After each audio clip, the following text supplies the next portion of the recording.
Hello guys, this is Raji with Money channel. இன்னைக்கு எங்களுக்குலாம் school leave. அதனால mummy இன்னும் பிரேக்ஃபாஸ்ட் பண்ணுறாங்கன்னு வாங்க பார்க்கலாம். 2 ஸ்பூன் எண்ணெய், கடுகு, ஜீரகம், கடலைப்பருப்பு, உருளைக்கிழங்கு, மிளகாத்தூள், மஞ்சள் தூள், உப்பு, இதுதாங்க மசாலா ரெடி பண்ணுறதுக்கான இன்க்ரீடியன்ஸ். இதெல்லாம் போட்டு நல்லா ஃப்ரை பண்ணிவிடுங்க. மிக்ஸ் பண்ணிவிட்டு அந்த பச்சை ஸ்மெல் போகிற வரைக்கும் வதக்கிட்டு, அதுக்கப்புறம் பார்த்திங்கன்னா கார சட்னி நெக்ஸ்ட்டு ஸ்டெப்பு.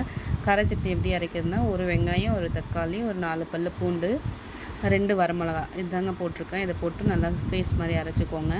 அரைச்சிட்டு தோசை ஊற்றிட்டு மேலே அந்த தோசையை சுற்றி இந்த கார சட்னி ஸ்ப்ரெட் பண்ணி விடுங்க. ஸ்ப்ரெட் பண்ணி விட்டு நான் சென்டரில் உருளைக்கிழங்கை வச்சு மடித்து எடுத்திங்கன்னா மசாலா தோசை ரெடி. இந்த ஹைலைட்டே பார்த்திங்கன்னா இந்த கார சட்னி தான். இப்போது நம்ம ஊர்லலாம் மசாலா தோசை வந்து ப்ளெயினாக தான் கொடுப்பாங்க. இதோ மைசூர் மசாலா தோசை பார்த்திங்கன்னா சைடில் சுற்றி அந்த கார சட்னி தான் உங்களுக்கு ஸ்ப்ரெட் பண்ணி விடுவாங்க. இதோட டேஸ்ட்டே இந்த கார சட்னி தான் ஃப்ரெண்ட்ஸ். தேங்க்யூ ஃபார் வாட்சிங் மை சேனல்.